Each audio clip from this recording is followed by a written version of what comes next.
In February 1974, Warner Brothers released a Western that had no business getting made, let alone becoming the highest-grossing film of the year. Blazing Saddles took a genre built on quiet dignity and stoic heroes and dragged it through campfire flatulence, casual slurs turned inside out, and a finale that physically breaks out of its own soundstage. Behind the camera, the production was just as chaotic as anything on screen. A lead actor who collapsed mid-scene, a studio executive with a legal pad full of demands, a real Hollywood legend threatening to sue, and a joke so filthy it was hiding in plain sight in the credits the entire time. Here are 15 facts about how one of the most dangerous comedies ever made actually got to the screen. And stick around for the last one, because the dirtiest joke in the whole movie is sitting right there in a character's name, and almost nobody who watched it in 1974 ever caught it. Before Cleveland Little ever put on a badge, Richard Pryor was already in the room, shaping who that sheriff would be. Mel Brooks assembled a writer's room that included Pryor alongside Norman Steinberg, Andrew Bergman, Alan Unger, and Brooks himself, and by most accounts of the sessions, Pryor wasn't there to punch up a few lines. He was pushing the material toward places a room of white comedy writers wouldn't have gone alone.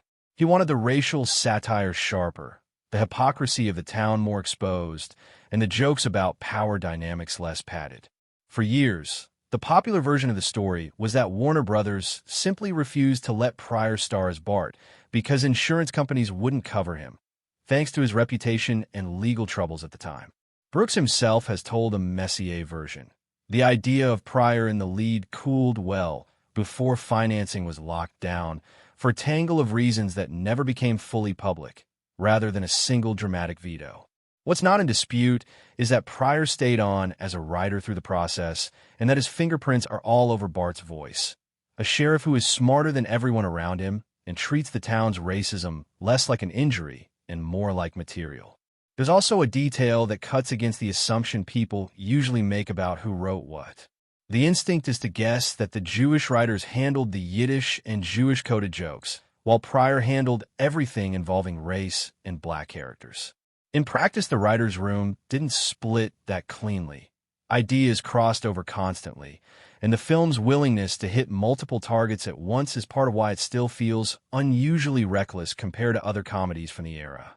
The Waco Kid almost belonged to a completely different actor, and the switch happened because of a medical emergency, not a casting change of heart. Brooks originally wanted John Wayne for the washed-up gunslinger role, and when that fell through, he moved to Dan Daly, a former musical comedy star. Both passed, reportedly because they found the script too crude for their taste. The role finally landed on Gig Young, a respected actor who'd won an Academy Award a few years earlier for They Shoot Horses, don't they? Young was also a real alcoholic, and it caught up with him almost immediately. On his very first day of filming, the scene where the Waco Kid is introduced hanging upside down in a jail cell, Young began to shake uncontrollably as the crew watched what looked at first like a committed performance turn into visible physical distress. He was suffering the effects of alcohol withdrawal in front of the camera, and production had to stop. Within a short time, he was pulled from the film entirely. That left Brooks without a second lead in the middle of a shoot. He called Gene Wilder directly. Wilder didn't ask for time to think it over or even insist on reading a finished script. He agreed almost immediately, flew out, and stepped into a role that had already been recast once under pressure. He also made one specific request of Brooks.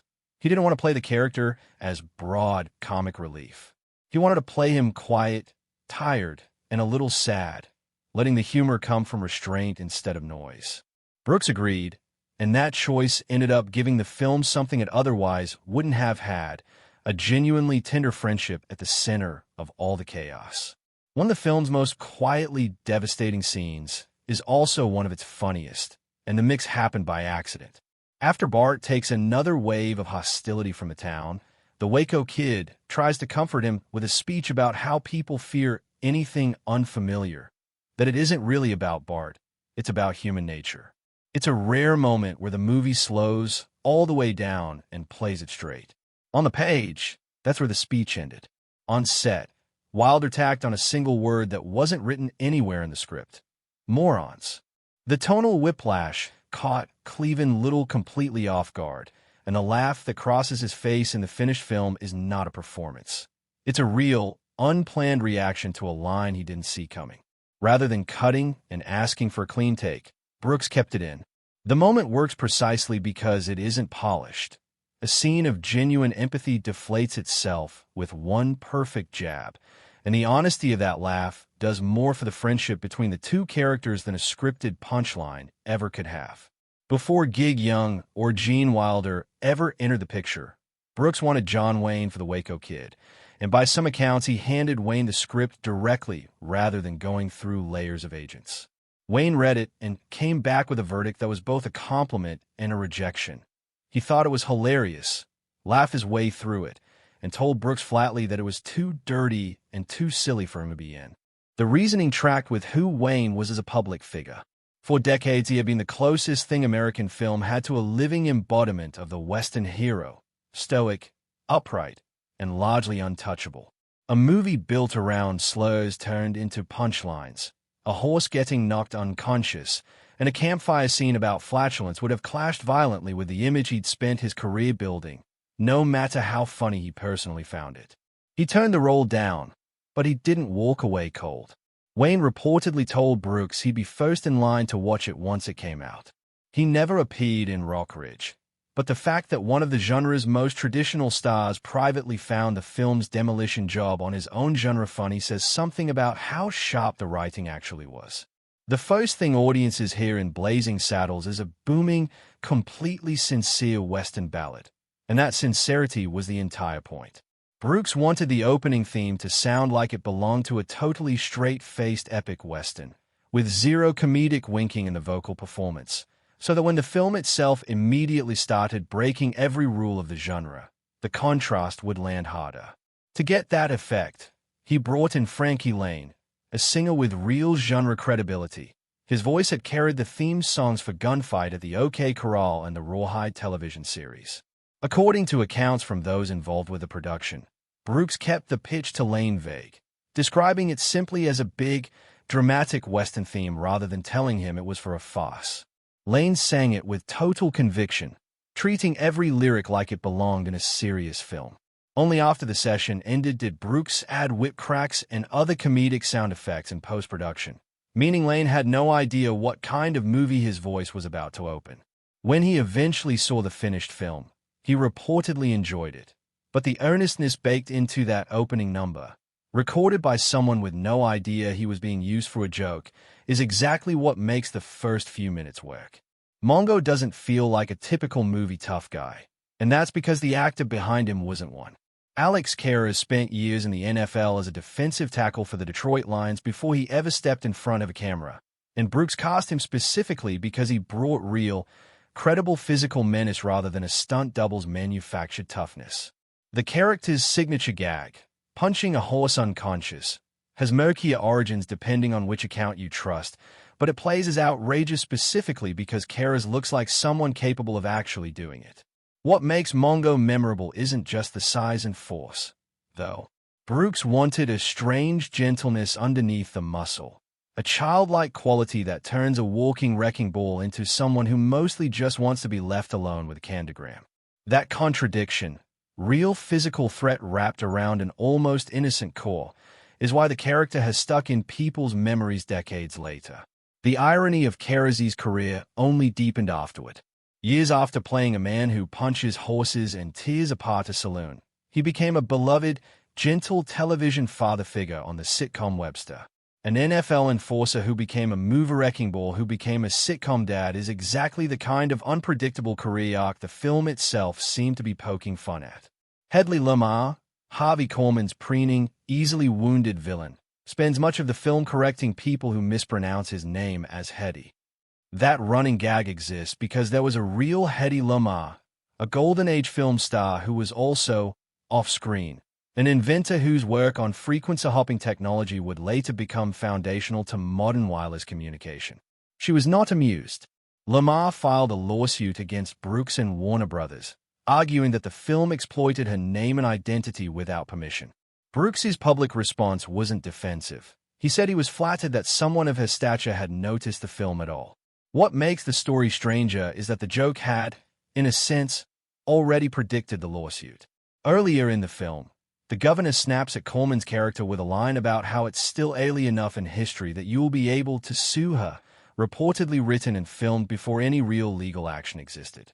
When the actual suit landed, that throwaway joke turned into something closer to an accidental prophecy. Rather than fight it out in court, the case was settled quietly, with the studio issuing an apology over the knee use of her name. By the time Brooks finished his rough cut, Warner Brothers executives had compiled a long list of scenes and gags they wanted removed. According to accounts of the meeting, an executive sat Brooks down and read off the objections one at a time. The elderly woman getting punched, the horse getting knocked out, the campfire flatulence scene, the film's Yiddish-speaking chief, the slurs, and a trim to Madeline Kahn's seduction number as Lily Von Shtupp. Nearly every scene that gave the movie its edge was on that list. Brooks reportedly listened, took the notes without arguing in the room, and then discarded them the moment the meeting ended. His contract gave him final cut, which meant the studio's objections were exactly that, objections, not instructions he was obligated to follow. In the end, only one line from the Lily Von Shtupp scene was actually removed, a trim Brooks agreed was a step too far even by his own standards. Everything else the studio wanted gone stayed in the finished film, which is a large part of why audiences in 1974 were stunned that a major studio had let it through it all. Warner Brothers' first instinct after seeing an early cut wasn't excitement. It was alarm.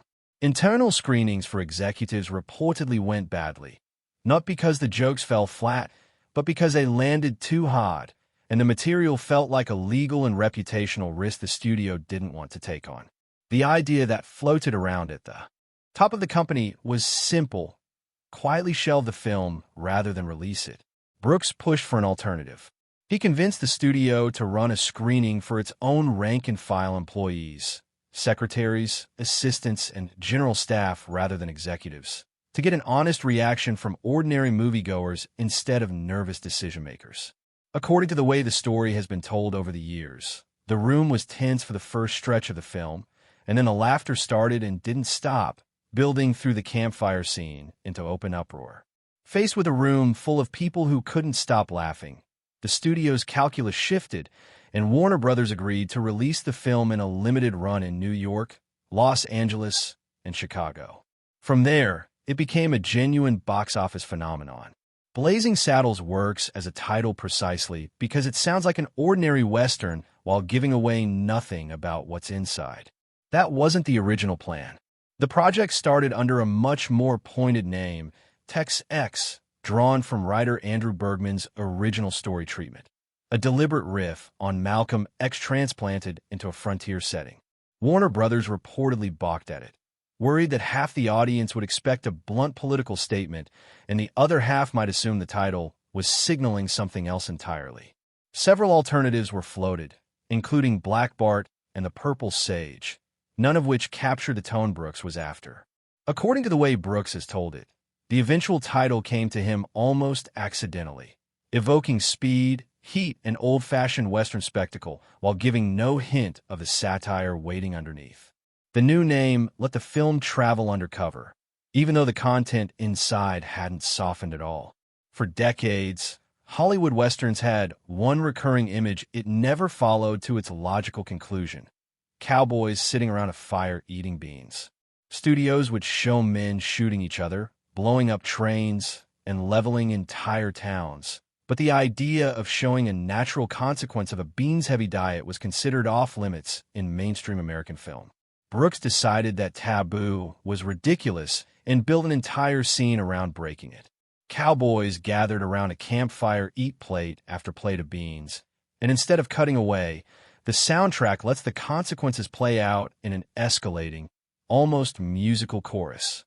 Rather than downplaying the gag, Brooks reportedly pushed the sound effects up in the mix so audiences wouldn't miss it even while they were laughing.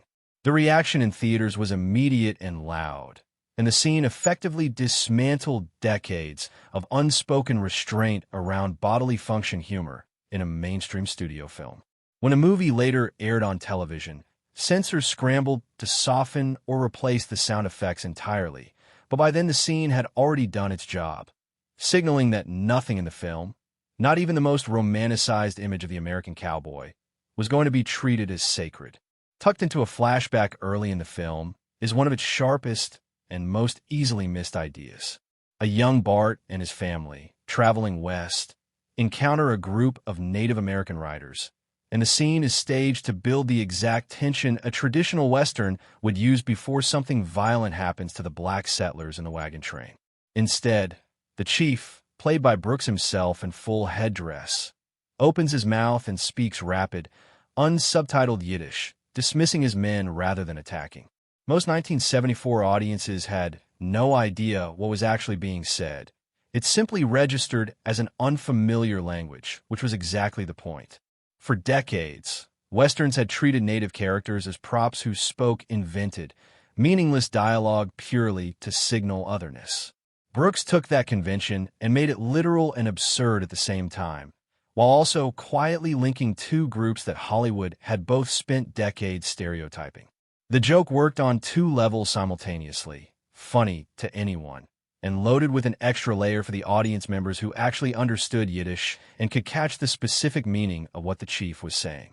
Most comedies are satisfied with acknowledging the audience through a wink or a line of dialogue that breaks the fourth wall. Blazing Saddles doesn't wink. It demolishes the wall entirely. As the climactic brawl in Rock Ridge spirals out of control, the fight doesn't stay contained to the Western set.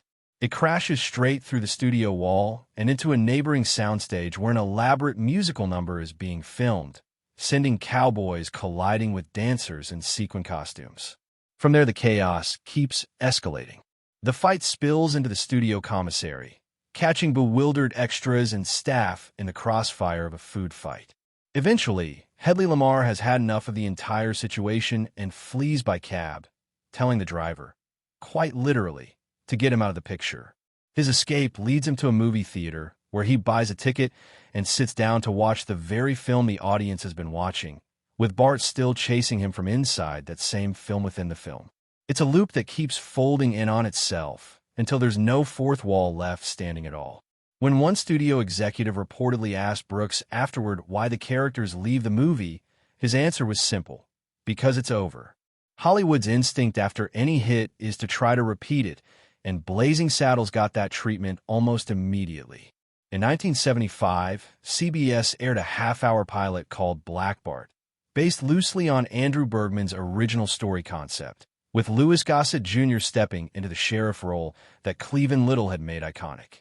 The Waco Kid character was gone entirely, replaced by a new sidekick, a former Confederate soldier played by Steve Landsberg, who would later become familiar to television audiences from Barney Miller.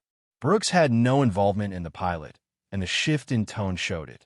Gone were the slurs, the pointed racial satire, and the bathroom humor that defined the film, replaced by a laugh track and a much safer, more conventional Odd Couple format. The pilot aired once on April 4th, 1975, and was never picked up as a series. A